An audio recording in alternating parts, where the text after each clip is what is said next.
Hello, we're here with Peter Limberg. He is the host of the Stoa and real observer, perhaps leader in this space of weird online meta intellectuals. Kind of hard to pin down exactly what Peter is, and perhaps we'll get to the bottom of that in this interview or not.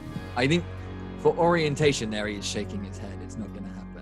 I think how I'd like to start this conversation off, Peter, actually, is with a slightly impossible question. Although, I think the way you respond to the impossibility will be interesting in itself. And that's just where did this start? Because presumably at one point you were Peter Limberg, the guy, and then all of a sudden you became Peter Limberg, the observer of the meta tribes, or the observer of the Memetic tribes. And where did this jump off point happen? Specifically the culture war, kind of grokking the culture war. Yeah, I could start in multiple directions there. So I did a lot of in-person meetups before I became an internet person. I ran a stoicism group, and then another one was more intellectual jazzy. It was a performative agnostic group because I had this thirst to talk about ideas, and those sessions in particular, the non-stoic group, a lot of the conversations felt real schizophrenic because all these people were coming because the frame was so broad. It attracted men's right activists, attracted feminists, new atheists. And no one was talking to each other. They're just waiting for their turn to barf out their propositions. And I'm pretty good. I was trained as a facilitator, so I'm pretty good at holding space for other people. And then just not collapsing to any one narrative and just listening to all these people come. It just felt real disorienting. But it was great, on the ground anthropological work. Because for whatever reason, something's in the water with Toronto, a lot of happenings here. And adjacent to that, when I was at the University of Toronto, Jordan Peterson was my therapist before he became, Jordan Peterson. My last session with him was actually when he released those pronoun videos. So just seeing him take off, and that was not the reason why it was my last session, it just worked out that way. And just seeing him take off from just my therapist, and he had indie kind of intellectual cred in Toronto, but that was about it, to becoming a sensation in the culture war. That was sort of informative. So those are two main things, and there's other things I could talk about, which led to a personal exploration of trying to figure out what the fuck is going on, which led to this white paper. So what fuels your willingness to curate the Stoa in such a balanced way? So the Stoa, for those of you who don't know, it's this platform, this digital campfire where a lot of different people come in and give their talks and share their ideas. And you curate it in a very balanced way, we could say, where you give people with very different types of ideologies, of ideas, of points of view, equal space. And you bring them all together in this way. You create the space for them. So why? I don't know why, the big why, but one part of the long game is seeing, being an observer of the culture war for so long, and seeing how broken the discourse and dialogue is. No one's really dialoguing with each other. They're just trying to gaslight each other with memes. But kind of what I like about all these different political tribes, Memetic tribes, is that they do have a piece of the puzzle. They do have the piece of truth, and it's almost hyper focused on one aspect of it. And I love engaging this. I have a novelty bias, so I love engaging with these kind of different perspectives, and especially if it's difficult conversations. But you just can't do that in the public sphere. Even in a lot of kind of private conversations, it just turns into nonsense and bullshit. So part of the long game with the Stoa is to get a lot of Memetic diversity, get them warm. These kind of chieftains or these people who represent these perspectives, get them warm by the digital campfire, and then eventually get them into conversation with each other. So phase one right now is getting that Memetic diversity at the Stoa, and phase two is coming online slowly but surely that we're getting people in dialogue with each other. And the Stoa at least has a reputation amongst this kind of meta space as the place to be, like the nexus of where all these kind of like people are crossing paths. Very cool. I want to ask you another question on that, which is, there's a lot of people whom we could call part of the meta culture. Some people call them like the netocracy. Just there is indeed an audience that is attracted, like you said, to the Stoa.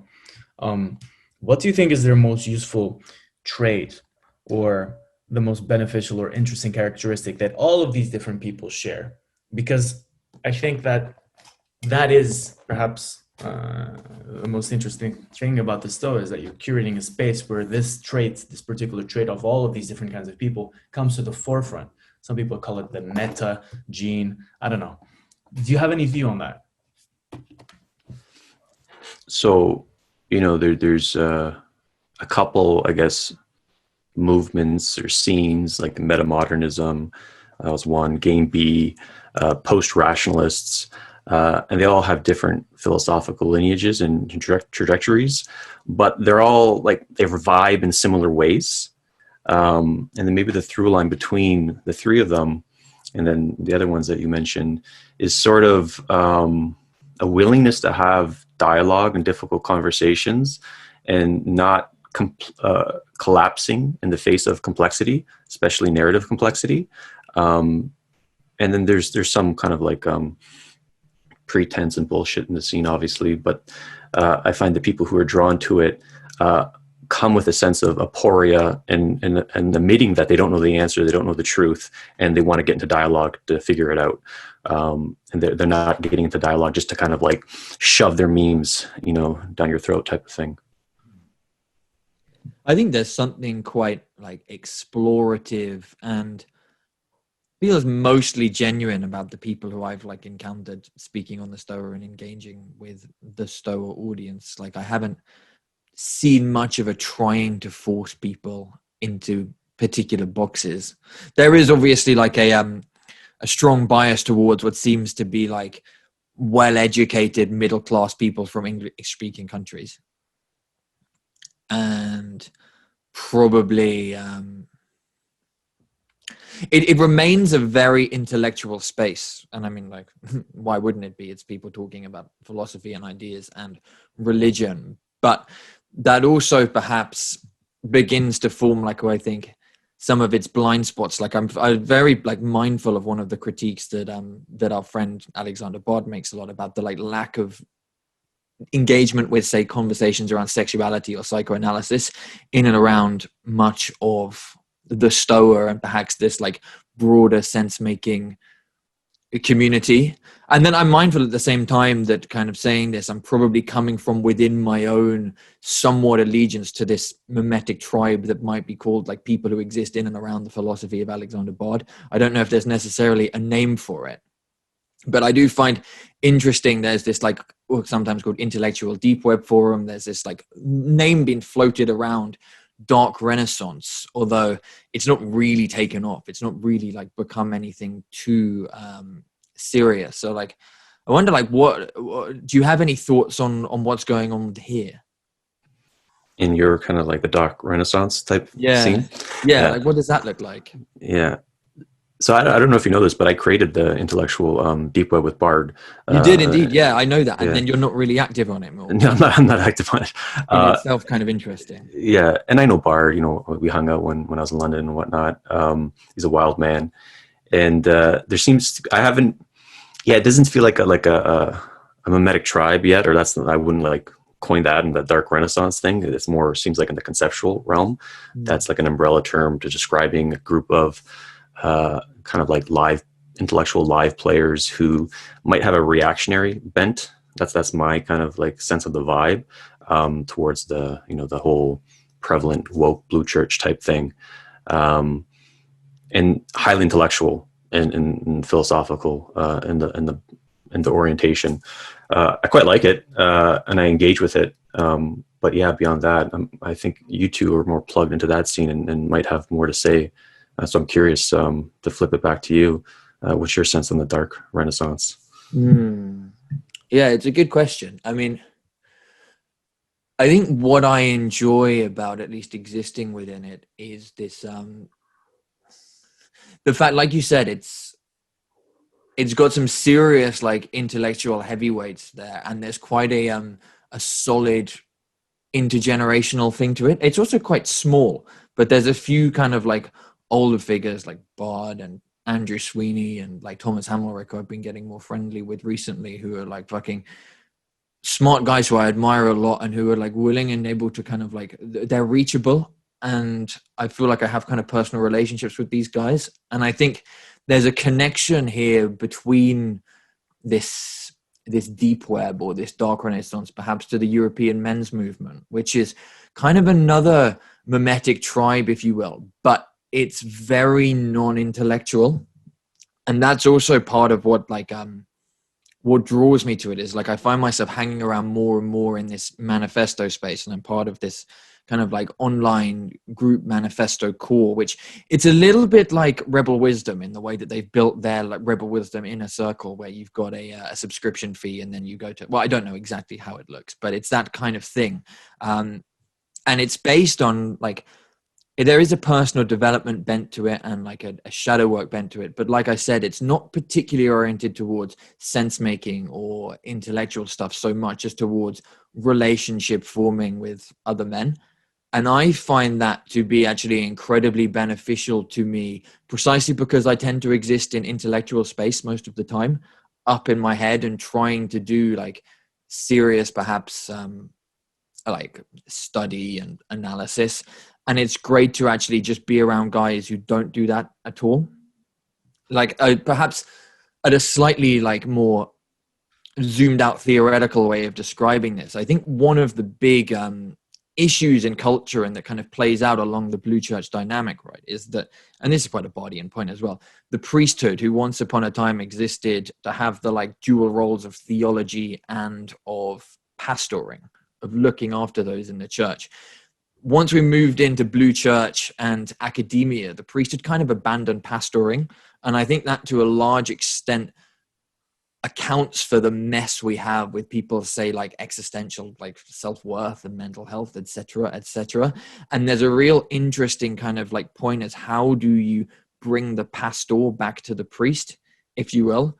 And I see that as being something that's beginning to happen in and around this European men's movement and this manifesto frame. There's like very smart intellectual guys, but engaging in a way that isn't just purely intellectual.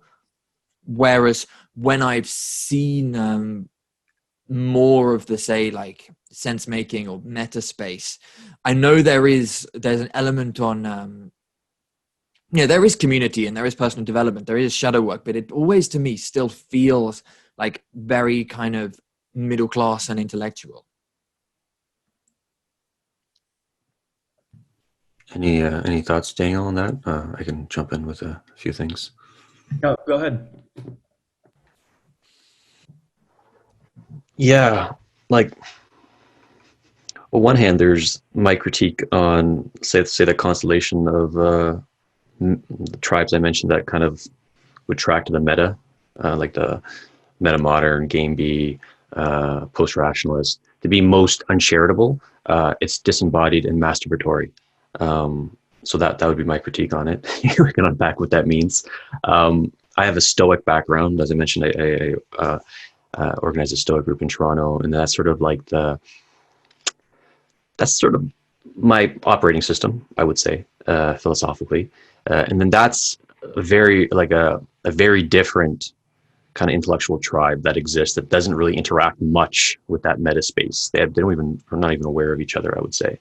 And then that has sort of an interesting, a lot of people in academic philosophy, they dunk on Stoicism for being like, one-on-one type stuff, but Stoicism is quite good because it's at the intersection of the practical, it actuates you in the world, and it has the gritty masculine essence as well.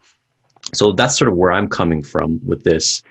And the men's movement is interesting because, Rebel Wisdom, they have a men's retreat. And I actually did their last January. I did their workshop, and it's quite good. And it's influenced by the Osho strand. And a lot of these other men's group, this like the mythopoetic, Robert Bly, beat drums in the woods type thing. And I just have like a bias against that stuff. Like I have a judgmental valence towards it. And I haven't really got a sense of like the Bardian men's group in Europe. And I don't know how it distinguishes between like kind of the Osho Rebel Wisdom Tough and then kind of like the Robert Bly, King Warrior Lover Magician, you know, like the Jungian stuff. So I'm very curious to kind of get a sense of it. Yeah, it's that's a good question, and it's again, it's difficult for me to completely compare it to those because I don't know Rebel Wisdom's approach or the Robert Bly's approach that well. I think, what can I say about this? So I exist within Manifesto, and I'm like, I think they do focus too much to an extent on like discovering purpose and vision. I'd say like it's very intellectually influenced by Jordan Peterson and David Deida. And so Peterson's big thing is on vision, I guess, self-authoring. And David Deida is like, one of his core points is that men need purpose, and an attractive man is a man who has purpose, and a man who doesn't have purpose isn't attractive. Now, I think there's a degree, this stuff can also be used as an avoidance strategy. Daniel sent me an amazing YouTube video a few weeks ago about, actually it's like a Jungian psychologist talking about different types of men with mummy issues. And one of the responses to mummy, well, there's two common responses. One is a hyper emotionality, a kind of like hyper hysterical man. But the other pole is a like super emotionally detached man, a guy who's really into like personal development and goal settings as a way of just like not having to engage with his emotional life at all. As a way to, if I can just change my limiting beliefs, if I can like do a bit of cognitive surgery on myself, I'm going to I'll overcome my difficulties, right? And I think there is a strong bias in a lot of men's work towards this sort of orientation. But what I think is perhaps interesting within the manifesto frame, there is like at least an awareness of the value of psychoanalysis, as I kind of mentioned, and there's also perhaps a deep respect for religious tradition and like religion as practiced traditionally, as opposed to the conversations around religion that I perhaps see more in the meta space, which is this kind of like religion without a religion. Like, how can we learn what religion does and kind of bootstrap a religion 2.0 that can do religion without necessarily having the same symbols and the same dogma. Whereas what I like in this space, in the manifesto space, is religion is almost met and accepted and valued on its own terms, although there is also perhaps a new theoretical way to thinking religion, which comes out of the work of Girard and Bard, which is kind of about, Bard begins his book Syntheism with this like statement, like, everything is religion. Religion is simply what binds people together. It's the whatever kind of set of practices and symbols we use to hold ourselves and our societies together. And I like that. I like that way of thinking. And I also like thinking of religions as art forms, as like great big collective art forms. A bit like heavy metal is an art form, well, Christianity or Buddhism is an art form. And I think these art forms are constantly evolving, but they're also very beautiful and wonderful to meet, like I said, on their own terms. And so I've been rambling a bit, but I think what I do really value in this space, like I said, there's that appreciation of the religious on its own terms, rather than filtering it through perhaps a rational framework too much. Yeah, like trying to justify it through that rationalist lens, and I vibe with that. I was baptized as Orthodox Christian, and I wouldn't say I'm a devout practitioner of it, but it is my spiritual home. I feel most grounded there. And I do engage in the Jesus prayer now and again. And if I were to be, I feel like I'm philosophically and religiously up for grabs. So if I were to be captured, it'd probably be by Orthodox Christianity. But I do like the framing that you did as a work of art, and we should take it on its own terms. So Owen mentioned something in there that I've heard you, Peter, mention as well sometimes, which was the connection between left-wing and right-wing preferences with daddy and mommy issues, respectively. So I want to talk a little bit about that. Yeah. I'm curious if what you guys think of that. I wrote that in one of my journals.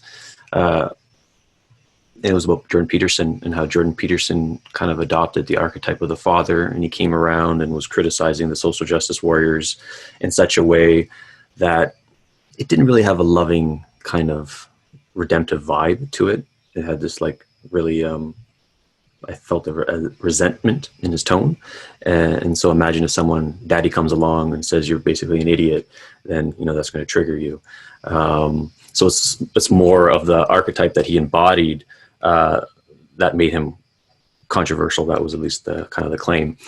And I do think there is something there, how left-wing types have daddy issues and right-wing types have mommy issues. And going back to the masculine piece, a really good book, and it's coming to mind. Neil Strauss, the pickup artist guy. Yeah. Have you read The Truth? His second, so good. So the first one, The Game, was about his exploration in pickup artistry, which I was extensively, at least in that community. I was never a pickup artist, but I kind of read all their shit and had a lot of friends in that area. And then in the second book, The Truth, he was trying to get over his addiction to kind of sex and women and all that type of stuff. And then he got into therapy. And one of the things, like, the Jung's idea of the all-consuming mother, and like the narcissistic mother. And then he was at a pickup artist conference, and he asked pickup artists, like, how many people here had narcissistic mothers? And he described what it was. And everyone put up their hand, So it's like kind of a pickup artistry is a way to gain agency in the face of like kind of that fear of the feminine. And that scene from that I think it was the 1960s, 1970s Casanova movie came online, and at the end of it, he was like dancing with a life-size doll, and his mother was watching from the balcony. So it's like, if you take the pickup artistry stuff to its logical conclusion, you're creating a woman as a life-size doll, so to speak. But it allows you to gain some kind of control and agency. So yeah, I don't know exactly where I'm going with that, but I sense that there is something there as a response to the fear of the feminine coming from a lot of the reactionary side and to the leftist side as well. 100%. And it's interesting because these are the roots, or according to people like Wilhelm Reich, at least, who speaks about the mass psychology of fascism being rooted in this homoerotic relationship with the father, something like that. And in his case, it was very much a left-wing point. But it feels like these are the roots of the larger climatological shifts in the noosphere. Just randomly, today I was watching this video from Simon Sinek, and he's speaking about millennials in the workplace. And Simon Sinek's type of stuff, it's the type of stuff that corporate types can watch without too much guilt or looking over their shoulders. But he made a point about parenting and parenting styles and the leniency and all that. And certainly, do you think there's a relationship between, I guess, parenting and the moral development of people of our generation and the political movements that we're seeing in the noosphere, also accelerated by the internet? Maybe this is a big question, but I think this also relates to sort of a late stage empire syndrome. Yeah. What do you think? Nothing's coming up for me. No, I think it's a fascinating point, right? Like, I think I really resonate with that sense that probably people on the right, if they're going to have a parent issue, it would be a mommy issue.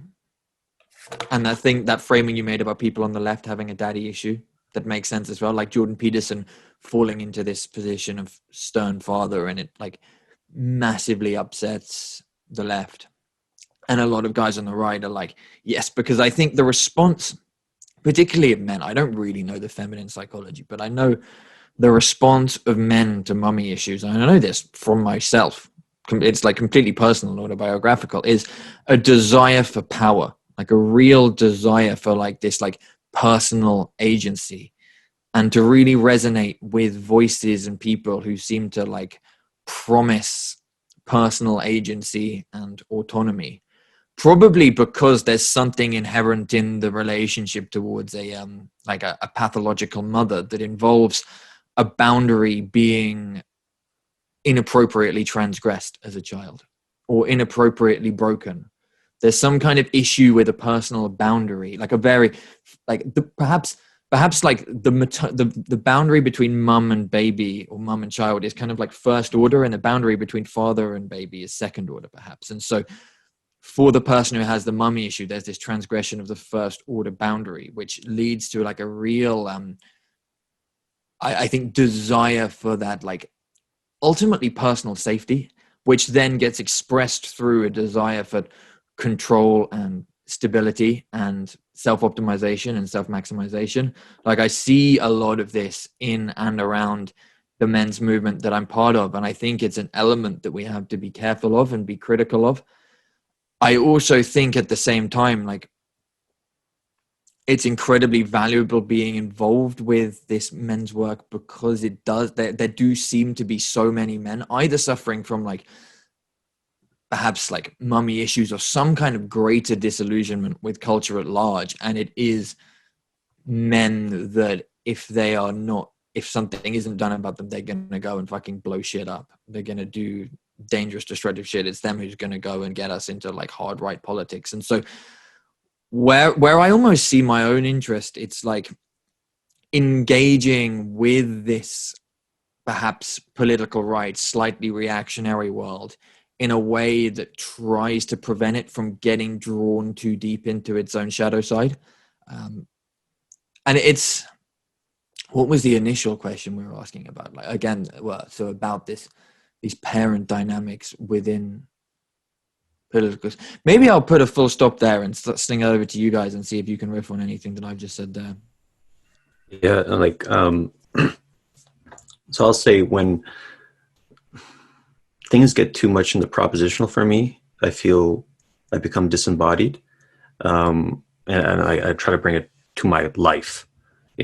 That's sort of how I operate these days. And so I'm curious to bring this conversation to our lives and ask you guys this question, and we can edit this part out if it gets too edgy, but do you have mommy issues or daddy issues, politically speaking?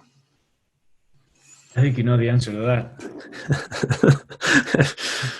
I've got political mommy issues. Yeah, I think same here. My point of view of this is that it has to do with, and I think this, society is infantilized, point one. And point two, both daddy and mommy issues, in this case parental issues, have to do with the attainment of separation from the identity of the parents. So there's two ways that people can perhaps formulate their identity. One is through the eyes of the parent. What will the dad or the mom think of what one is doing? Or what will I think according to my purpose, my identity, my taste, etc. That's why Freud or Jung said, think about Alexander the Great, the ultimate mommy issues. He had to conquer the whole of Asia to get away from his mom, to find himself. And even then, we don't know if that played out. I think in the movie, they speak about that a lot. So it's ultimately a journey of separation and individuation. So it's kind of the place where you start. And then with a big enough moral effort, separation might happen. And obviously separation, individuation, maturation, all things that that everyone has to go through, and it's kind of a never-ending task. Different intensities, but that would be what I think. What's your point of view of that? Because and maybe we can add, okay, let me know if I'm getting too personal, but like I I don't feel know. like you ran away from the personal aspect a little bit there, man. I didn't want to call you out on it, but you kind of sidestepped it. Okay. Well, yeah, mommy issues clearly. Um, so I guess. And I'm curious. I can kind of tell you my mommy issue, daddy issue, because I think I have a little bit of both, and I'm happy to kind of see how that manifests. But I'm curious how it's coming out for both of you. I know Owen is, it seems like you're actively wrestling it with the men's group, and you're seeing other people wrestling it with it probably in a less examined way that you are doing, because they're not plugged into this kind of like, heady space. So yeah, I'm curious how it's unfolding in both of your life. So I think like I've kind of it already. Like I think I was really pulled towards Jordan Peterson and the whole intellectual dark web movement that arose, because it seemed like cognitive and had a bias towards facts over feelings, and also towards this, like, especially the Peterson message of get your shit together, right? And then you can achieve whatever you want to.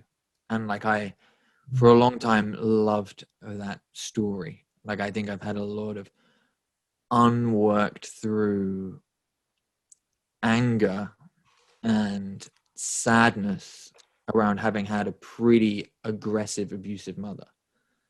And a way of getting away from the anger and the sadness is to get really deep into purpose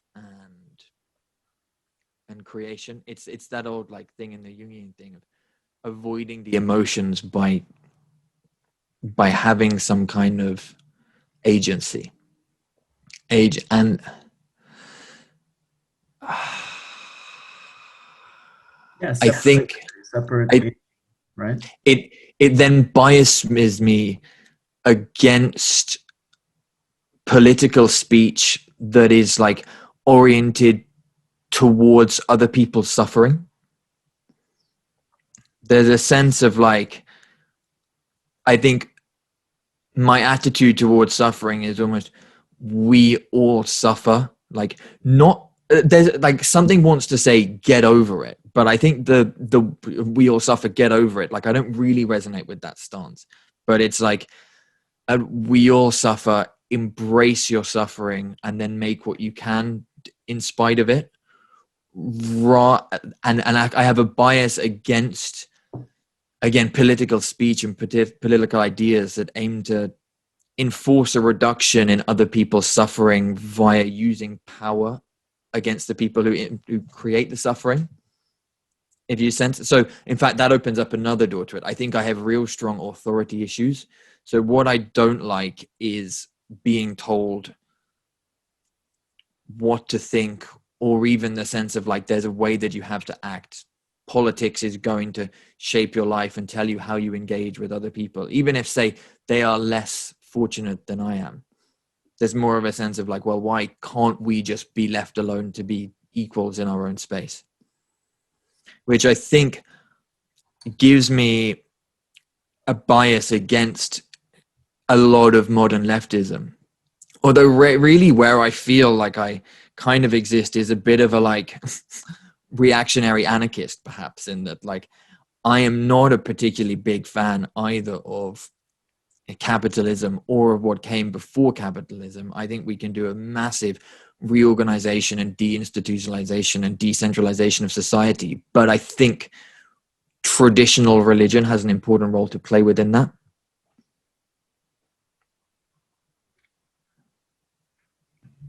Yeah, what's coming up for me, a couple of things. This might be a little incoherent, but so I used to do this really intense debate club in Toronto. It was like this underground secret society, and it was really innovative, the modality.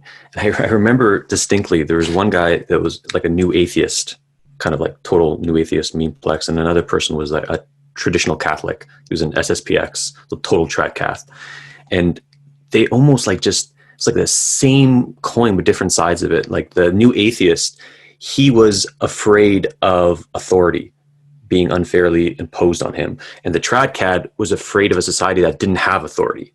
So he was afraid of the chaos. And then, but everything else is the same movement. And seeing the different, and then that Fight Club just really like really revealed sort of the shadow or the psychological schema behind the person's attraction to their philosophy. And so like this having a felt sense, and when I look at the culture war and I see these sort of philosophies in the wild emerge, I feel almost the shadow work that needs to go on there. And to me, that's where the gold is. That's where the juice is. So that's one thing that came up when you were talking, Owen. And just to put my my trajectory with the mommy daddy issue thing. Yeah, like I used to have daddy issues, I would say. I had both mommy issues and daddy issues. And I think when I was my formative years, a teenager, the daddy issues were more prevalent. And I was like into anarchism and left politics and stuff like that in university. And then when I started working, I was working at the University of Toronto in the division at one point of human resources. So think about this. You're Canada, you're in Toronto, you're the university, and you're in HR department. That's like the nidus of social justice right there. And then Jordan Peterson, you know, I found him as my therapist. So that was like, you know, like then the reactionary sort of like the mommy issue started coming up because it's just like, I didn't know what was going on. And so then I had that reactionary vibe. But at this point, I don't feel like I'm pretty integrated with both. And I don't feel like I have either. And which affords me to engage with people from different political spectrum that might have both. And so, yeah, that's sort of my trajectory. And the other thing that was I think that's related to that is sort of game and how having good game or bad game like leads you to engage in the culture war and politics. Because, you know, I remember the Hartiste, one of the leading guys in the manosphere, he was saying, yeah, a lot of these incels just need to learn game, you know, or that kind of that heuristic. Don't trust a man who cannot get laid. And if you have bad game, how do you show up in the culture? How do you show up at the culture war if you don't have that confidence with women? And of course, I'm talking about from the perspective of a heterosexual man. So those are I don't know how coherent what that was, but those are the three thoughts that emerged, which I'll toss out there. Yeah, what comes to mind very quickly is that as one, you know, the degree of separation or overcoming, which is never complete, or it might be, but the degree of overcoming of these issues do show the level at which the person is able to formulate and produce thinking, right? You mentioned, and maybe I'm making a caricature, but you mentioned that when you were younger, you were more leftist, more anarchist. It had to do with a certain view of authority. Might it be that those who are the most pro a communist, socialist government that takes care of everything, might it be that those have mommy issues as well? Or, you know, it doesn't map clearly to me where they fit. But certainly what does come to the forefront as something that we can say surely is that the ability, the trustworthiness of someone who, you can sense the trustworthiness of someone who's done their work. And you can sense the lack of trustworthiness of someone who's perhaps, I don't know. You have a sense for that in people, a certain social tact, because I feel you do. Is you talking about inner work or social work? Like interpersonal work? Like Yeah. You know, Peterson said that SJW dudes are weasels.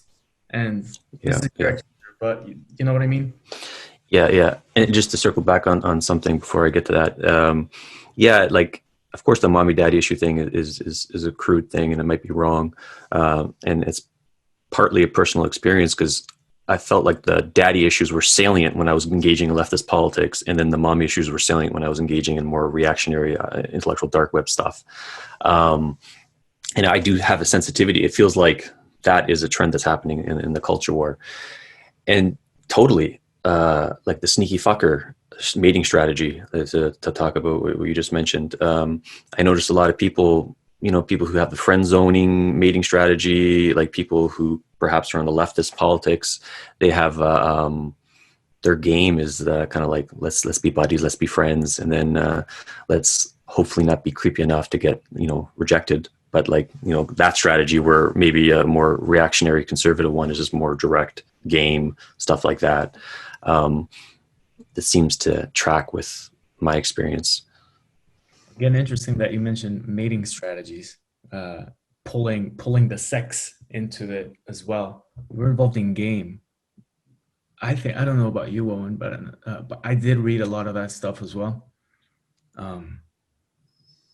It's so remarkable how it circles back. How there's these overlaps and roots and different levels at the scale. You know, that you have the guys who are interested in game, who are probably also like right wing, who probably got the mommy issues, who probably have some other position in the Memetic tribes. Just fascinating. So many parameters that overlap. But I sense that out of these flows, out of these different parameters and categories, there must be some. There's leverage. There's perhaps. I mean, it is super interesting how like sex is one of the core levels, and game as like one of our internet age responses to sex.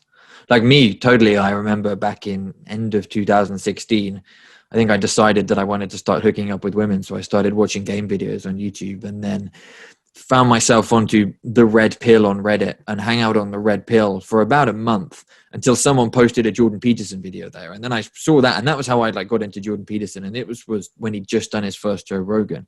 And after listening to Peterson for about a month or so, I was like, fuck red pill. Like, these guys are just kind of like resentful losers themselves. I think red pill is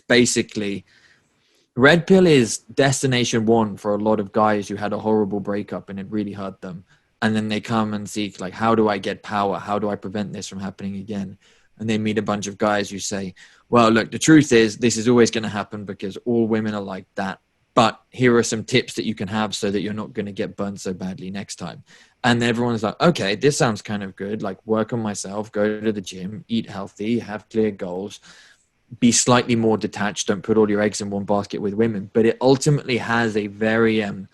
it has a very reductionist view on the actual sexual landscape. It's like, ultimately, it's evolutionary psychology, and women just either want a man who's an alpha and got a big dick, or who is an alpha in terms of money and status, so you can pay for a lot of stuff. And guys get trapped within this frame of thinking and ultimately still remain very much within this sense of, I do the stuff that I do so that I can pick up women. I go to the gym, I do purpose, etc. So I can pick up women. But then there is a bit of a perhaps a transcendence out of that, like what happened to me when I discovered, say, Jordan Peterson, who's an adjacent intellectual to that space.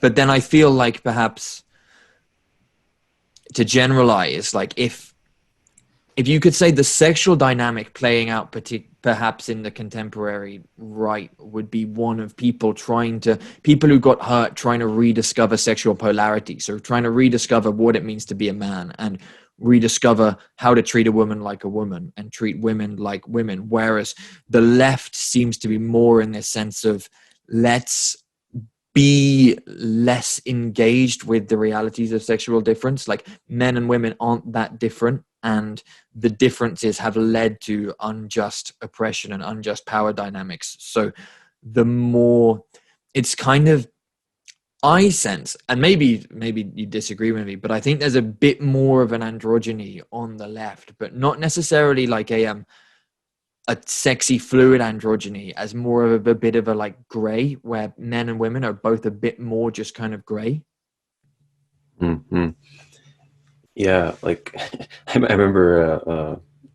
I want to touch on that, but I'll tell you the very first session with Jordan Peterson. Like for some reason, pickup artistry came up, and he's like, "I'm not going to do his voice," but he's like, "They're sociopaths." He just kind of like just brushed them away, but he was obviously well read in them.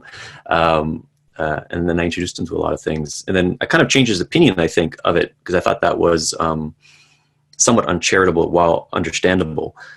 Because if you take the pickup artistry to its logical conclusion, like a pickup artist like Mystery, he has this fallacy, like, we're designed to fuck many women, so therefore we must fuck many women, like, period.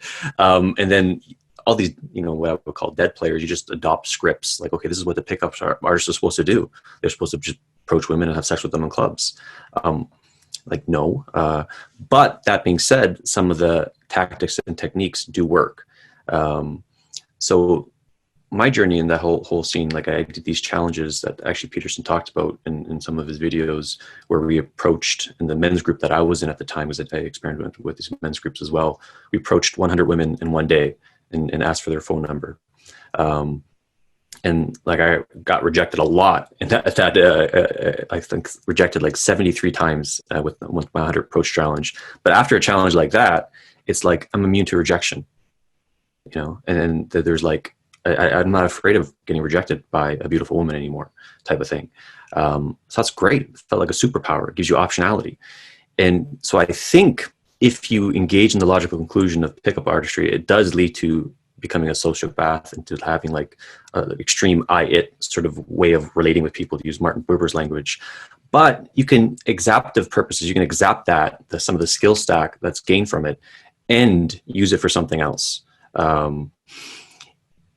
Like Frank Yang, that guy, he was in pickup artistry. And then I think if you have kind of that understanding, the intimacy of how to be an attractive person towards the opposite sex, it allows you to be seductive and persuasive and quote unquote steal the culture type thing.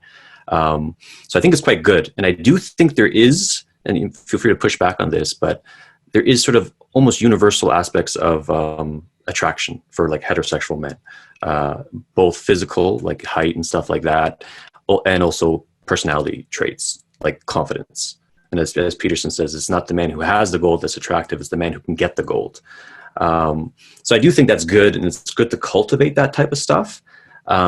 But there's a limit towards it. And my recent engagement with some of this more nebulous, like leftist stuff has been quite fruitful to me, especially this idea of like non-binary and stuff like that. And the poly community, because I'm a monogamist, I've been, you know, married for, I don't know how long. I've been with my wife for like 13, 14 years, just with her. But engaging in some of the poly literature and having the people in the space is quite interesting, because they have all these terms like new relationship energy. I don't know if you know what that is. Like when you meet a woman and this like, or a man or whatever partner, then this like energy comes online. That's like a new entity. And then with like normie monogamous, when they experience that, then like notebook fantasies come online, like, oh, she's the one or this or that. But then the people in the poly community, they experience this all the time. And they have a more sophisticated relationship with this energy. And when while married, I've had encounters with other women, and then that energy came online, and I was unprepared for it. I thought like, oh my God, is this woman the one? But then having a more sophisticated relationship is not like a binary option when you face with these desires. And it could be the lust desire, like, you know, if you're turned on by a woman, it's like time to fuck. Maybe not, you know, maybe it's something else that you can transmute this energy. So I really like some of the material that's in this more leftist community, because it gives you optionality to deal with these states that some of the more reactionary right-wing tribes are just more of a binary approach. How does this connect to your concept of the cultural war front between institutionalized knowledge and stigmatized knowledge? Because I sense that, you know, from your post on Substack, the stigmatized knowledge part was more related to these rogue, grassroots, conspiracy theory adjacent or proper type of knowledge, versus, you know, the academia, the proper vetted, gate-kept science, and all of that type of knowledge. And, you know, this experiential knowledge of which you've just been speaking about, or the knowledge gained through pickup artistry, or even through these groups that one is engaging with, cannot be said to be proper institutional knowledge. But it's not really at the point where it's stigmatized either, because it's not really UFOs built the pyramids and QAnon. So how does it fall into this dichotomy, this kind of broad topic that we're talking about? I don't know. So what you're referring to is this 4-part series I did on my Substack about culture war battlefronts. And then the first one was woke versus anti-woke battlefront, which is basically what we've been talking about now. That's kind of like the main one that's been there for a while. And another battlefront is sort of what I would call institutional knowledge, like what Jordan Hall's Blue Church, versus what Michael, Barkham, he's a conspiracy theory political scientist, calls stigmatized knowledge, which is like conspiracy theories, woo, alchemy, all this crazy stuff. And I think that is a divide, because a lot of people who have this like knee-jerk reaction against institutional blue church are just like swimming in all sorts of stuff. It's like QAnoners or into like all this crazy or like spiritual stuff. And it's kind of interesting because that stigmatized knowledge, it seems like an intersection where a lot of people on the left and the right are meeting. So it's like one of those kind of like intersections between the woke, anti-woke, stigmatized knowledge versus institutional knowledge battlefront. It's like they meet. And so it's like odd alliances are forming there, I'm finding. But yeah, it's a lot of gray areas there. But I'm curious if you have any thoughts on that. It just feels that like there's a lot of areas up for grabs still. There's two like someone at once we were in the intellectual dark web and there was a thread about metal, and someone said that in metal you are either declaredly leftist or you will automatically be placed in the extreme right wing category. And that's just one of the examples. The new age stuff that a few years ago was just new age stuff gets politicized after a bit. Feels like the polarization is a trend that is so pervasive that it is now sort of colonizing all of these territories of culture that were previously just gray and normal. Incels and game guys and pickup artists. I've read articles calling them right wing or proto right wing or incipient, So certainly it does feel like, because this also relates to me with the concept, with Foucault's idea of knowledge power. The one who defines the regime of truth used to be obviously the academias and the governments and all that, and they decide they get to say what is truth and what isn't. Whereas what we're seeing right now, also because of the internet, is new ideas about truth, right? New little cults and memetic tribes within which people have different truths. So I guess I'm coming back to the same idea, which is that the ability to establish something as knowledge, to inscribe it within a discourse and to situate it, is power. I guess that's the simplest vector that I can simplify it for. I don't know what you guys think. I think this stigmatized knowledge is like it's a fascinating front. Like I hadn't really considered it or framed it this way until just now, but yeah, like, and perhaps it's even what brings a lot of people together, say in and around the Stoa, in and around these, like what we're exploring with ontological design, this idea of like how stigmatized, non-normative, non-acceptable in traditional academia ways of knowing and being can be used to open up new ways of existing. Because I think like within our communities, there is a general sense of dissatisfaction with what goes on out there, and a desire to discover new ways and to play and experiment, right? And it's in these like discourses and fields of knowledge and being that haven't been rigidly inscribed within the categories that we think like as already exist.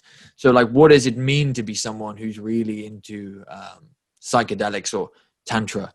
We don't exactly know, although some of these, I think, I listened to a podcast recently, a very leftist podcast, and they were reacting with horror that there are people now, they called them like Jordan Peterson fanboys who are getting into psychedelics. There was this like sense that like, that's our shit, like that we can't have people on the reactionary right getting into psychedelics because this is what we use to do our stuff. I guess this is in our sense, our transcendent, our like our I don't know exactly what it is. Territory, right? Yeah. So cool. And then it comes to like esoteric, psychedelically charged Nazism, which is like a swastika with a rainbow behind it. But that said, I just wanted to throw something before I wanted to pass to you, Peter, which is, so we've been talking about how these energies, these psychosexual rooted energies in society, coalesce and form political views and form movements, right? So like, one of the things that someone said was, when you have a big mass of, dudes who can't get laid and who are kind of purposeless in life, and who've got probably a few issues which have contributed to them being kind of in a rut in life. Then you get a communist party or maybe a Jordan Peterson or whoever that can rile this base up and use that latent energy, an energy that wants to separate, individuate, and kind of harness that for one's own political purposes. And it feels like there's definitely a lot of that. It's just that there's a lot of confusion, but there's a lot of will and a lot of energy that has yet to be formulated and harnessed in this way. It is like there's a latent tomorrow in today's repression. Yeah, I feel it too. And it feels like a dangerous opportunity, that energy.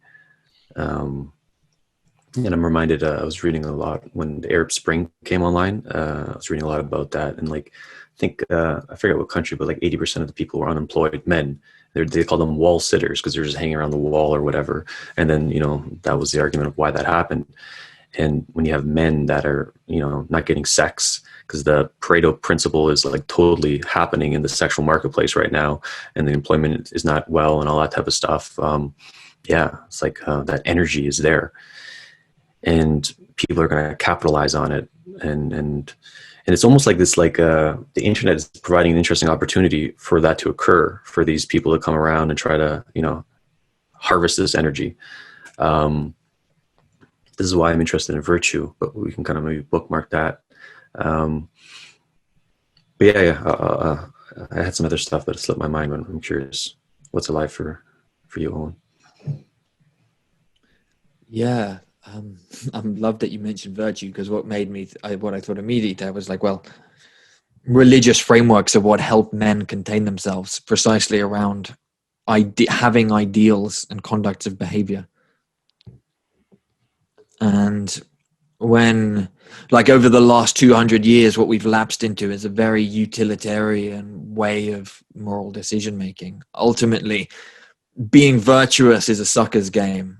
The best thing to be is to be shrewd and manipulative and work your way to the top. At least that's kind of like what our systems of prestige, systems of business, of politics, etc., have optimized for. And so I think there's, without perhaps mentors and role models for guys, you can actually say, like, this is what it means to live a virtuous life. This is what it means to live an honorable life, as opposed to, this is how you can go and pick up whichever women you want. This is how you can get your dream job, get your dream wealth, etc. It leaves that space, what we might call the like dark side or the shadow side of the male, open to someone who does promise something more than that, or who can promise everything they want and more. Here's the thing that you may relate with, which is, you're absolutely right in the characterization that the current age is one where it is, the only thing exchanged is like I used to say, coal and dead things. There's no real virtue or something birthed from an act of inspiration and something like that. It is rather something where shrewdness and manipulation are rewarded, and the whole economy is kind of based on that, and it's achieved an optimum where it can function like that in a sustained fall for a long time, because these systems are supposed to fall. When a small village is just based on lies, everyone lies, they all die. But currently, we've kind of expanded that life cycle artificially, maybe through technology, maybe through really violently extorting resources from the planet. Call me messianic, but I've always been of the opinion that real pathos, real virtue, is like a headshot, and it can, it's like day and night. It can appear and kind of upend by contrast and burn away all the deadwood, right? I'm not saying that it doesn't hurt, but this is actually, Peterson mentioned this, and with every movement that has even a little bit of traction socially, there has to be at least a little bit in its core that is virtuous, right? That is a little bit true and alive, and not necessarily just a pyramid scheme. Does that make sense to you, Peter? Oh, I'm curious. A few things, like the headshot thing was stood out for me. Can you describe more what you mean by that? Good idea can save the world. the right idea. Heidegger speaks about the midnight hour when the oppression is so large. I'm butchering the quote, that where the oppression by technology is so large that by contrast, the salvation power will also be at its highest. That's what I mean by headshot, right? Messianism. It's very much this idea that a mind shift is possible. It's like Gandalf arriving and it's all in white.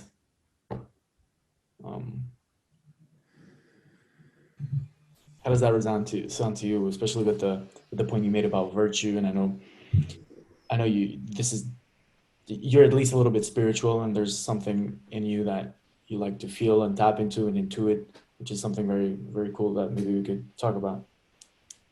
Yeah. One thing, like I like the headshot metaphor, but there's also a sense that, like, virtue is hard. It's not something that happens overnight. It's like you need a gym, you need like a wisdom gym in order for it to develop. And there's so much incentives in our world right now for us to be not virtuous. And a lot of people lack motivation, like the meaning crisis, or the last man syndrome going on. And how can we overcome that?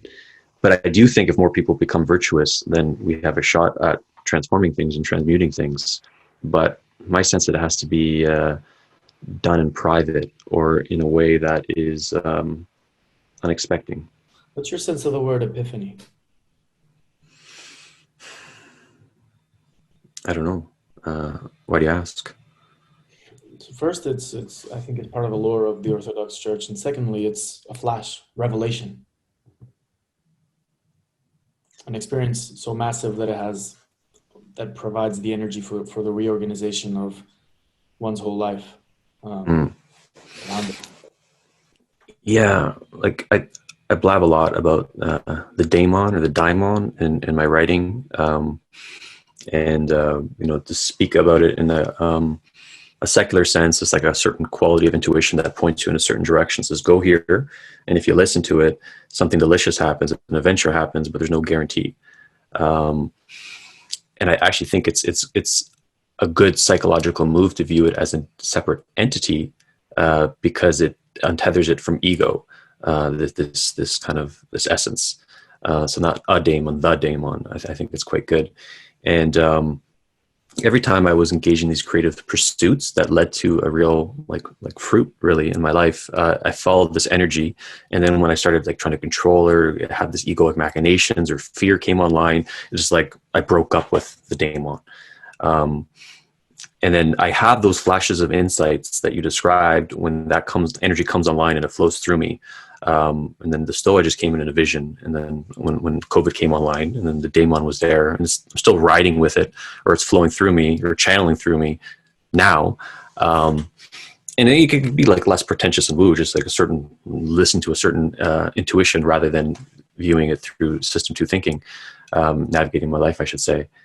But yeah, and my thing is that if you follow the Daemon or the Daemon, it leads you to demons. It leads you to kind of like, it forces you to get character upgrades. And I got untethered from consciousness. I was like losing my shit and had a lot of visions around March, May that just came like an epiphany for me. So yeah, I do think there's something there. And I don't know how it really relates to my spiritual lineage of Orthodox Christianity, but I experienced shit like that, and I think it's real. Yeah, that's brilliant. Like, tell us a little bit more like about the relationship that you have with this entity. Why is it separate? Have you consciously made it separate? Is it a choice, a practical choice? Or do you have any, do you not have any control over it? Well, it's like, when I wasn't aware of it, it was just sort of like intuition following it, like it felt good, whatever. And it got kind of like, I conflated it when I was younger with like hedonism, with this kind of energy that didn't really have a sophisticated intrapersonal intelligence to kind of tease the two out. And then kind of like knowing about Socrates, followed his Daemon, and reading some of the literature. So some terms started emerging. And really, it was that Eat, Pray, Love woman. She had a TED Talks about the Daemon, and then and she talked about like how artists stopped viewing it as a separate entity, and then that's when they started like going to drugs and like kind of like burning out and all that type of stuff because their ego got so fused with the creative process. But having it separated allowed sort of that kind of if you don't have a creative moment, it's okay, because the Daemon has not visiting you type of thing. So it was like kind of like a good psychological tactic to not get destroyed by your art. So yeah, and I do a lot of kind of somatic intra-subjective work that allows me to feel into this felt sense of these contours, so I can kind of feel when it comes online, when it's not there, and type of stuff. So it's like another language is being spoken and learned, that I'm using this word, the Daemon. What kind of somatic work? It could be breath work to circling to collective presencing, all these intersubjective practices where you're engaging in kind of the subtle realm, the emotional realities with other people, and then mapping words to it. And journaling helps a lot as well with this, kind of like teasing out different kind of energies. It's amazing because that's precisely or one of the best explanations of what magic is in this modern post-Aleister Crowley type way, in that it's kind of an animism of the self, where you just put your finger in the air, try to feel the wind, and somehow meaning gets made through you. It's not you who makes it. You're the conduit for it. As we design our meaning, it designs us in return. So there's also kind of this project situation happening with this Daemon. It's kind of like a statue that you also give something to. And it's odd because it doesn't work in coherent, linear fashion. It's like in dreams. Sometimes ideas get overlapped and time changes and different people happen at the same time. So it's very diffuse, at least in my experience, but somehow it keeps yielding. It keeps pointing. Yeah, I like that. And like, eudaimonia, they translate to happiness, the modernists. Like I hold that as being in good relationship with the Daemon, being in right relationship with it, eudaimonia. And when you're kind of like, at least how I hold it, when this thing is channeling through you, it's like the good, true, and beautiful, right? It's like, and if you're truthful with it, then you're forced to be virtuous with it. And then if it's leading you to this kind of crazy places, then your virtue comes online. And my working hypothesis is the more virtuous you are, the more beautiful your world becomes, and the more you can help be of service to making the world a more beautiful place. But just to add to that, I wholly agree. And sometimes beauty requires holy violence. What do I mean by this?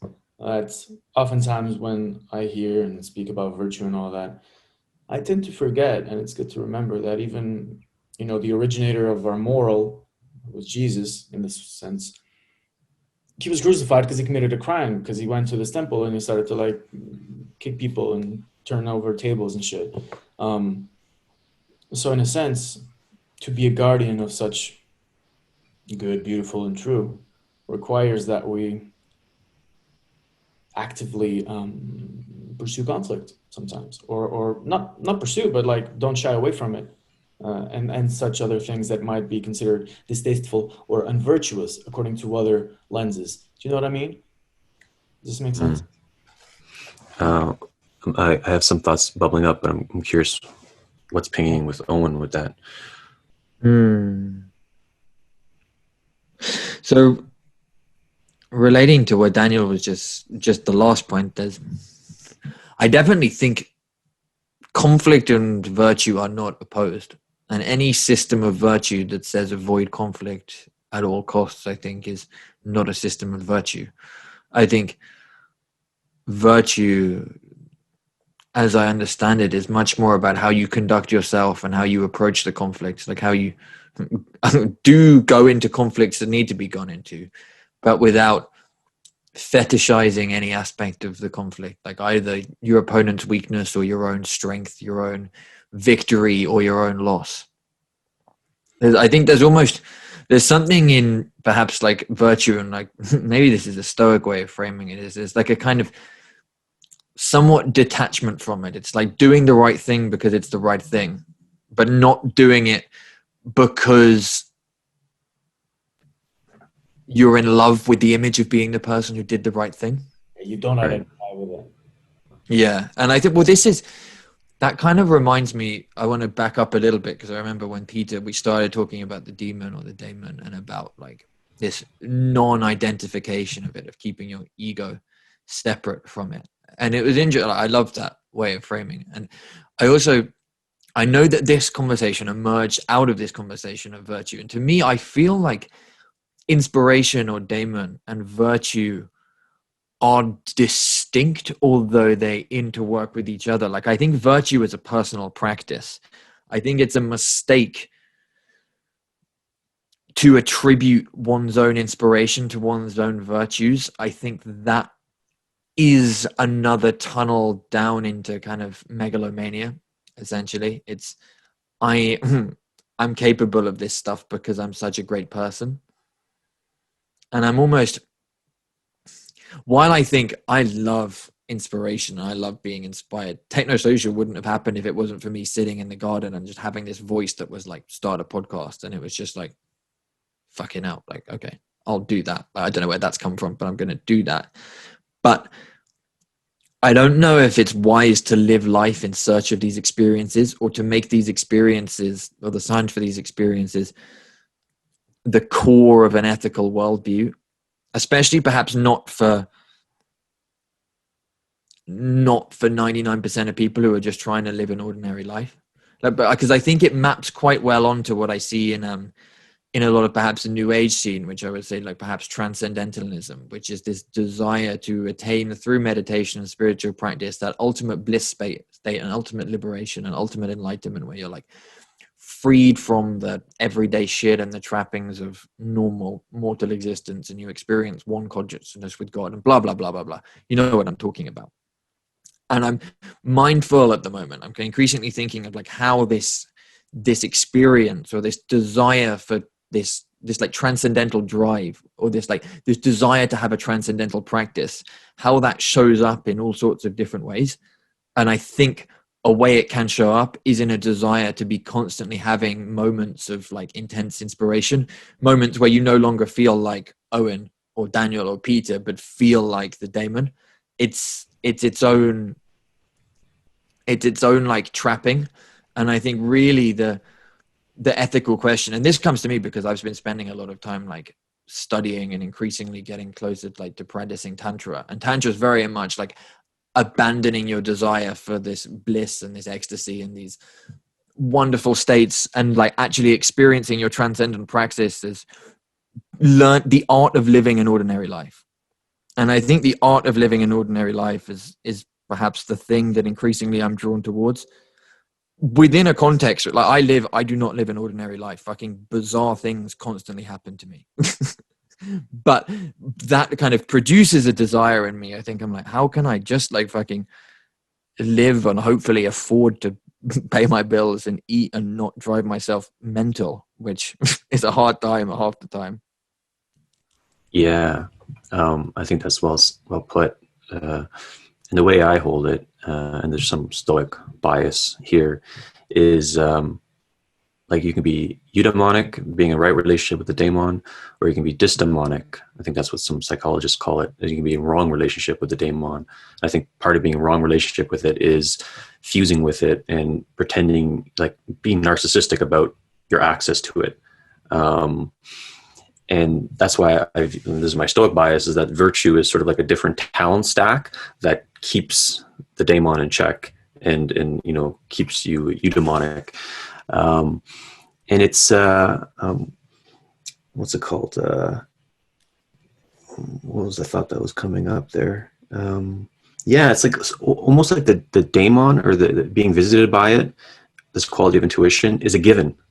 It's like a given of life, and I'm not saying I'm an expert at this for everyone, but maybe some people just don't have access to it. Maybe it visits other people more intensely than some people. So some people are required to step up their virtue game in order to be in right relationship with it, assuming if my theory is true.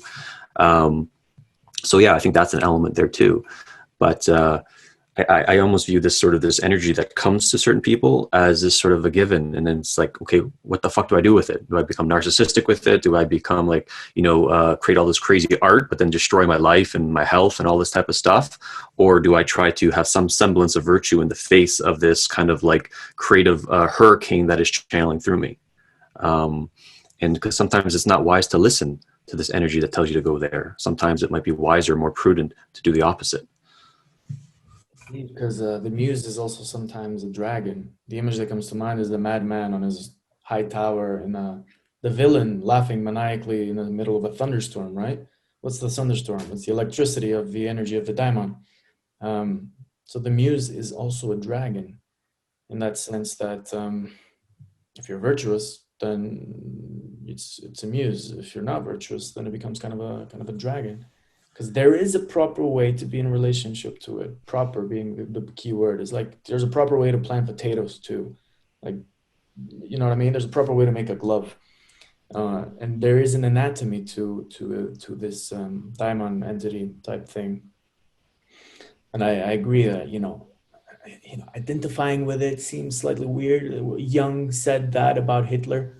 That he's so thoroughly identified with the Daemon that he had nothing of his own. He was kind of this empty-eyed, slightly feminine, like very pale type guy. And then he went to speak in public, and he was possessed, right?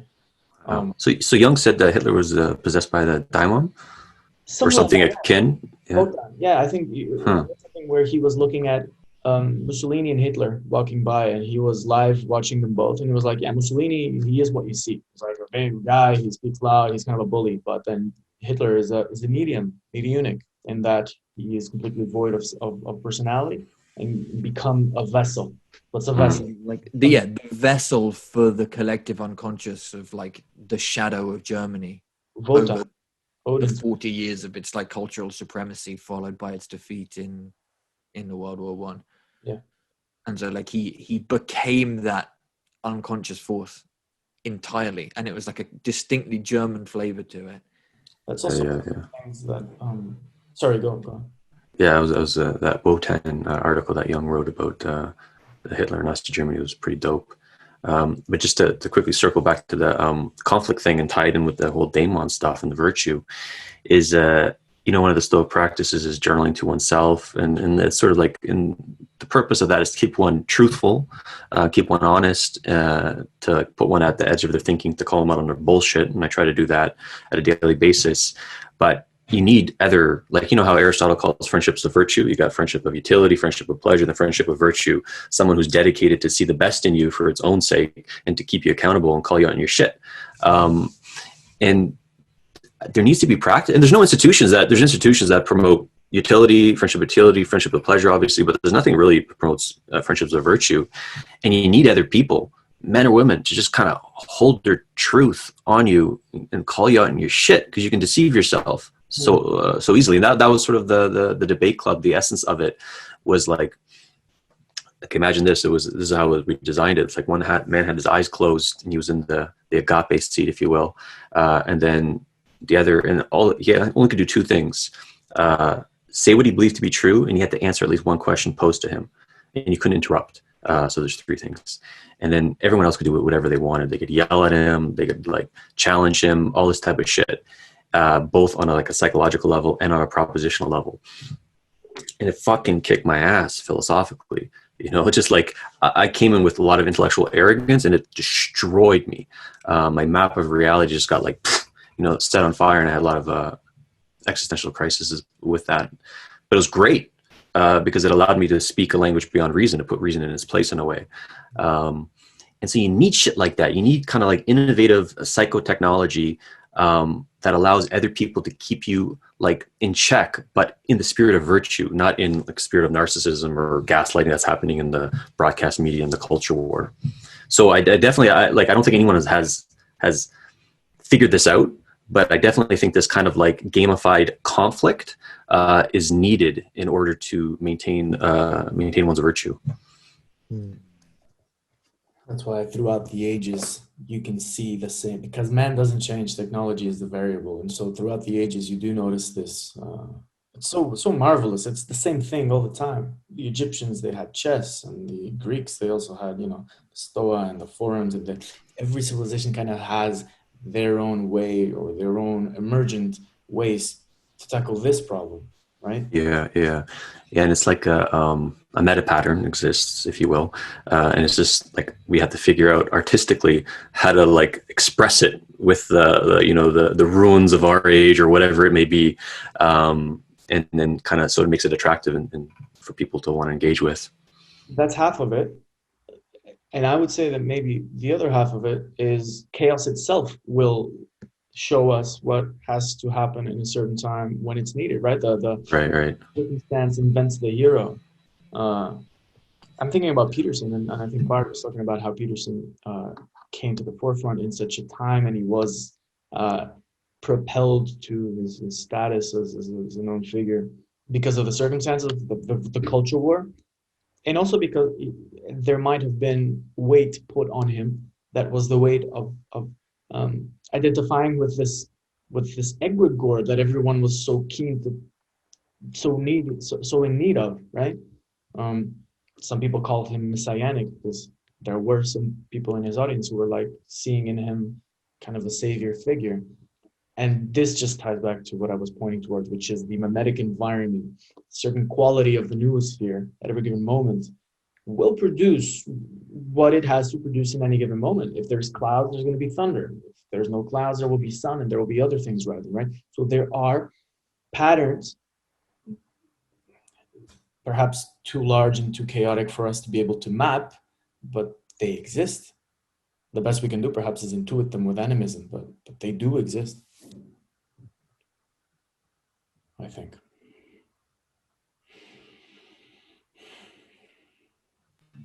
Yeah, I vibe with that. Interesting. One of the things that I do sense with the current climate is that there are perhaps so many. I'm very cynical in my own nature in many ways. I have a hard time to. I have a novelty bias, but I also get over stuff quickly, and I have a commitment issues, so which stem from mommy issues. So out of I cannot push myself to love something and to introduce a new habit into my lifestyle because I want to. I can't new psychotechnology. I'm going to do this every day now. It doesn't work like that. It has to really be the thing, and then it will be carried out of its based on the love for the idea. I don't know if that speaks to my own lack of will or not, but so it seems. Yeah, so it seems like by ontological design, that kind of strange attractor has captured you. That is true, and it's an attractor about building roads to attractors, which is the weird thing about it, right? It's self-referential. It's designing how to design. And this book, Daily Habits, I think it's called Daily Habits, comes to mind. The author tracked all the daily habits of great artists throughout history. And before I read that book, I just assumed artists were just like these crazy kind of inspired people. But the really good ones, the ones that made an impact, they were so fucking disciplined and regimented in their schedule. They woke up at the same time every day. They did this. They went swimming. Then they wrote for 3 hours, and that was it.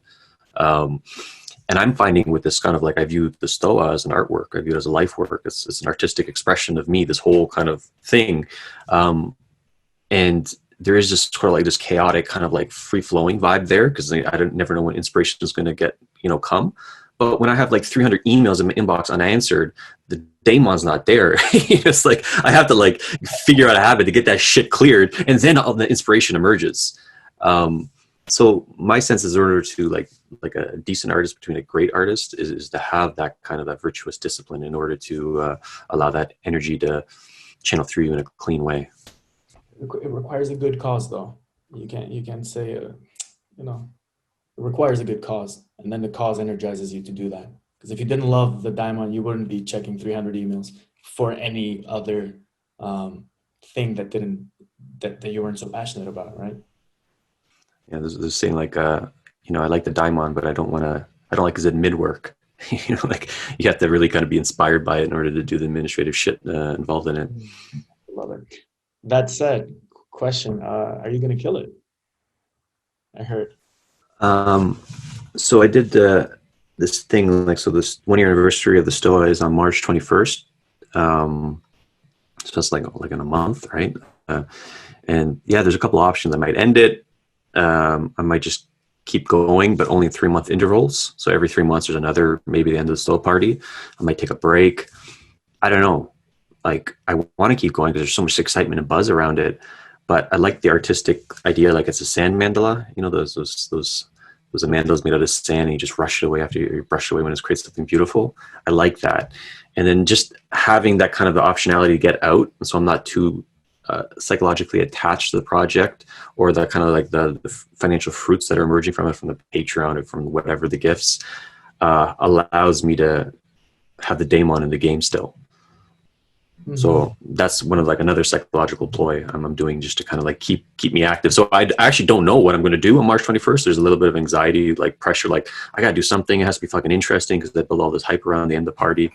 So there's things going on there, but having that move is helping me continue. This is super interesting in the context of what you guys were just talking about, which is this like creativity and then discipline and putting a frame around it, right? And it's something that I'm very mindful of in myself, and that I confront a lot in the men's work I'm doing in Manifesto, which, as I've kind of already mentioned, there's a lot of focus on structure and discipline and goal setting and purpose and et cetera and et cetera. And that stuff is valuable, but I also have like a deep personal allergy to it. It's like really difficult for me to go through this process of like goal setting, and even more difficult for me to actually like really like convince myself that I'm really going to work towards goals. And difficult even with things like scheduling. I try to leave scheduling to a bare minimum because I love the spontaneity and I love the open-endedness. And I do find so many of the great creative ideas, flashes of inspiration come to me precisely because I haven't constricted myself.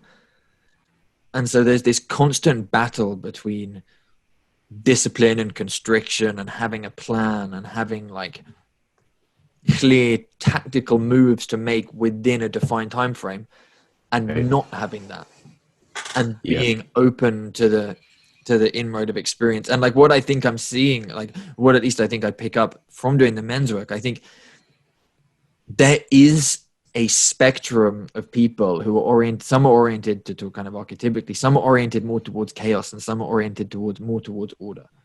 And perhaps some of the people who are kind of chaos oriented need some order imposed on them, but also will never be able to do order in the way that some people who are really ordered can just do it and really get off on it and really enjoy it, and like struggle if they don't have it. Right. Yeah, a couple of things that are coming up there is because like virtue, right? How the Stoics hold virtue, the cardinal virtues, same thing with the Christians, prudence, courage, temperance, justice, and the mother of all virtues, the other ones that spring from it, the other three, is prudence, practical reason. And I'm a man of reason. My sense is if you are a man of reason, then you don't just adopt things. Like you don't like, well, the pickup artists tell me to do this. I'll just follow the scripts. Oh, this like some self-help person tells me to be disciplined this way, and you follow the scripts. No, if you're reasoning, okay, how am I going to be disciplined in this way? And I have like 3 heuristics about how I reason. Is one, it has to be wild, in a sense I don't know where the fuck it's going to lead me if I reason well. It has to be embodied. It has to influence my body somehow, either to like go to the polling booth or just like eat what food. It has to be modest. It has to put reason has to put reason on its place so I can listen to the other kind of energies. And when I do that, I find like bespoke solutions emerge, and I'm allowed to think creatively, reason creatively. And so going to the discipline thing, I think one can be disciplined in a kind of like complex ontology. So Dave Snowden's Cynefin framework comes to mind. Like there's a simple ontology where you just follow instructions. There's a complicated ontology where you have to be an expert at thing. Then there's a chaotic one where you just have to move, follow impulse. And then there's a complex ontology. And a complex ontology, there's certain ways to navigate with it. And intuition is really important in this. And he has a technique called safe to fail probes. So it's like a bounded experiment, bounded by a time or a completion or some kind of like forcing function that allows you to test things, feel the ripples, and then do the next experiment. And you can be disciplined in that boundary. That's basically the Stoa. You know, there's no long-term commitment there, and each thing is a safe to fail probe, ripples out, and then do the next thing. And this is a framework, this is a disciplined framework, but this allows the Daemon, at least right now in my life, to kind of like channel through me. Safe to fail probe, you said. Safe to fail probe or safe to fail experiment. I think it goes by either or. It's just you get this done, and there's only this much to worry about. And you do it a lot of times, and within it, like you can be free as fuck. You can talk to anyone, but like this is what you do, kind of a rule of thumb. And then from that, because that gives you a certain level of a grid. It gives some structure that isn't too rigid to the point that, oh my God, I can't handle this, but it's free enough to the point of it even helps creativity. It doesn't hinder it. Yeah. And then we're living in complex times. It's a chaotic time, like almost chaotic times, and we need to think in these times well. And so we can't like have like dead scripts from a bygone era, from these self-help books that tell you how to set goals. Like, how do you fucking set a long-term goal now? It's like that's ridiculous. But you want to like set a short-term goal that will get you to the next goal. And then that'll get you to the next goal. And then it's almost like you have to follow a different wisdom with that. Going back to Daemon, you got to listen to something else rather than kind of like engineer a future that's perfect and ameliorates all your anxieties and all that shit. It's similar to Bart talks about protopia. You know, you just want to make something a little bit better rather than perfect. That resonates with one thing that kind of really made an impact on me, which is I was reading this apocryphal Gospel of Thomas, and somewhere in there Christ says that once you make the inner like the outer, then you'll be in the kingdom, or something to that effect. And what does that mean, right? Once you can do something outside in your daily life that is somehow connected with a little feeding tube of energy to the eternal void within, from which the voice of the Daemon speaks, if you want to be a little bit metaphorical, then you're good, because then you have renewable energy forever, as opposed to kind of relying on the fossil fuels of immediate gratification and exchanging and manipulation and all these tricks that are poverty. Right? They're just sheer poverty. People who grab onto the very little inspiration that they may have had narcissistically or whatever. That's poverty of the soul, really. And wealth of the soul is kind of, you know, you do your job. You put it out there and you do its bidding. You don't have too much of a say. And in that sense, it's really cool that you still don't know what you're going to do on the 21st. And that's good. I mean, I think it's a cool thing, because it's like, you want to keep the Daemon alive as well, and it is doing some of the guiding for you, and that's, I think, such an amazing piece of the puzzle. Right, yeah. And sort of like it's an interplay between my capacity to reason about things and then listening to that energy, and then just kind of like the art of finding the right balance, and then becoming more skillful there, which I'm learning. And yeah, a lot of the kind of the Stoic, like, you know, the lived heuristics of Stoicism, like amor fati, love thy fate. When this anxiety comes online, that I don't know what to do with the Stoa. It's not tremendous anxiety, but it's a little bit like, oh shit, I'm not in right relationship with anxiety right now. It's an opportunity to love my fate. Do my negative visualizations. This is a Stoic, you know, heuristic. Is just like, what's the worst case scenario? I look like an idiot, this, that, lose my money from the Patreon thing. Okay. And if you're cool with that, then it's like, it frees you up. So yeah, the perennial wisdom shit. It's like, it's boring to talk about. Like, I don't like talking about Stoicism. Like, it's like Epictetus, don't talk about your philosophy, embody it. But it's there, right? It's like you were saying. It's like it's that meta pattern. Fucking cool, man. I just took notes of that because, you know, and I don't do this often, but it certainly does feel like when you do negative visualizations, you're free of expectation. when you love, it's like that guy, that really buff guy who goes to Rogan, and he wakes up at 5 a.m. every morning. Oh, Jocko, the Navy SEAL guy. Yeah, and he's got Yeah, this video online with a metal song in the background, and it's kind of this crude manifestation of it. But he's like, "You got fired from your job, good, good. Yeah, that's the more. Yeah, the more fat day. Yeah, yeah, cool," because it's like inspiring in this proper sense of the word, where it inspires, it brings a breath of pneuma, of spirit, of Daemon from within. yeah, yeah. And it's kind of cool because like I view my world as my monastery in a way. If you have these sort of simple heuristics that you can rely on, because it's like I can always practice. There's always an opportunity to say good for an uncomfortable or pleasant state that arises.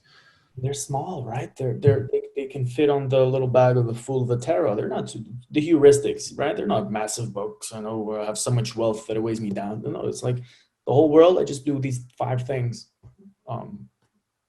That's wisdom.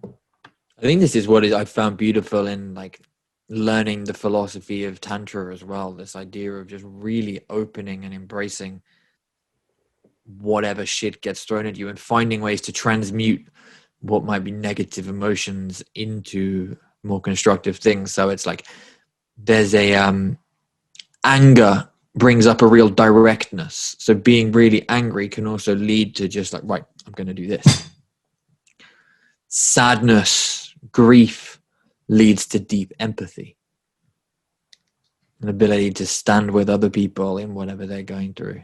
And I guess fear, I've been thinking about a bunch of what does fear or anxiety do? And as far as like, I think there's an element of gratitude emerges from fear, because if like there's fear, then there's something to be lost, right?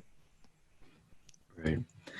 Yeah, like I kind of geek out about psychotherapies too. Like there's over like 300 different psychotherapeutic modalities. I think I've engaged with all of them. And what they call third wave cognitive behavioral therapy. And cognitive behavioral therapy was influenced by Stoicism. Like they have a direct kind of influence because it's all about focusing on what's in your control. And third wave CBT, they call it acceptance, commitment therapy. And they have something called cognitive diffusion. It just basically diffusing your thoughts and your emotions. And that's, if you follow the Stoic algorithm by like living through these lived heuristics, that eventually happens. And then when that happens, then you can kind of like turn your reasoning eye towards the emotional reality, and then you have optionality. Okay, let's treat, like how I view it, I treat an emotional state as a friend giving me advice. But a lot of times friends don't always give me the best advice, but they're well-meaning, even if it's like a painful emotion. And so then I can get in a relationship with this state and get its wisdom. And it's always surprising. It's never obvious. It's never this kind of like script that society, like, oh, well, like anger, go here, like sadness, do this. And if you get into the right relationship, I find with these different states, then you can process things and you can sense make better. And you also can get along with other people better from various different tribal constellations, like going full circle back to the culture war. And so I think my engagement with a lot of this type of stuff helps me kind of navigate culture war dynamics so far. And it's increasing. It's so cool because it's not, like you said, it's not something that even remotely looks like what would be prescribed to you by society, or even if it does, it's just by accident, because it's something that is very bespoke to yourself and the circumstance and your own, and it's also your own, which is something very, there's something very sweet about that, in that it's kind of the gift of life. It's like, you're alive. We're given to feel these things. That's all right. That's all right. Yeah. Yeah. And you can kind of sniff when someone's living that way. It's like, there's a certain je ne sais quoi about them, I find. It's just like, they're just fucking original. And I feel like they live with the spirit of just sort of like bespokely designing their life. And this is going back to ontological design too, right? And this is why I'm interested in this concept. I think so. I think that's ultimately where it boils down to. To me, ontological design is kind of the circling around one idea. A professor of mine used to say that there are 2 kinds of thinkers: the ones that have many ideas and the ones that have one. And I think I'm one of the second type, because I just have one idea, I just take it for a walk everywhere, and it yields results all over the place, and then I can pack them up, and it's a thing. And why is it just one thing? Because it's energetic. It's a little energetic dynamo of recursiveness. As you design, so it designs you in return. And in a sense, it is also alive. It is also a daemon in a way. Who knows? Yeah, perhaps we should wrap up. But my closing thoughts, and this would be a good like session at the Stoa or maybe another inquiry, is you know how John Vervaeke has the 3 P's of knowing, or like there's like propositional knowledge, the truth. There's procedural knowledge, like how to do something, and then there's participatory knowledge, like that ability to get into the flow state and like having that kind of sophistication of being skilled. And then there's what's the last one? Perspectival knowledge, like kind of like the experiential state of it. Like I'm curious to filter ontological design through each of those levels. Like, okay, let's get the base propositions, understand the truth of this field, but okay, how do we actually do it? Like the different procedural level, and then what's it like being skilled at it and like the flow state at it. I'm very curious to like explore that. You know what you just described? There's a chapter in my book that I haven't written yet. There's a little page, which is I want to take ontological design through the lens of Heidegger's. So Heidegger, he spoke about this ancient idea of the Greeks, which are the 4 properties of materials, or 4 causes of technology, or causes of the material. That is the cause that is the worker, for example, the carpenter doing a table. There's the causa materialis, which is like the material of the table, the wood, and there's 2 others. And now I'm kind of completely forgetting them, but I feel like they at least match a little bit with what you were saying, in that the process to make a technology, in the process to learn something, i.e. to make a human, they are they're the same flow. They just twist around here and there like a Moebius strip, but they're the same thing. So cool. Let's totally do that. I want to ask you a final question, Peter. Are you LARPing as Marcus Aurelius? Like right now, I thought I was like LARPing as Alexander Dugin. I guess I'm looking Dugin-esque these days with his beard. But yeah, if I were to LARP someone, it would definitely be. I actually look like Zeno. If you type in Zeno, like the founder of Stoicism, it's like he has the same beard, the same faces. It's kind of creepy. I gotta have like a more of a different haircut, but it tracks. I know. I think you look more like Marcus Aurelius, to be honest. All right, I'll take it. Peter Limberg's Meditations. They died in 2,000 years. Right. Or Peter Limberg's Substack. Yeah. This has been a great conversation, guys. I'm fucking exhausted. Like, I feel like I've been drawn into a very a space that's like very open and very in my body. I think it's been like quite vulnerable at points as well, talking about like mummy issues and daddy issues and political stuff. But I think it's good to like bring that, I think, into the podcast space rather than just being super intellectual the whole time, which is where we spent to hang out a lot of the time.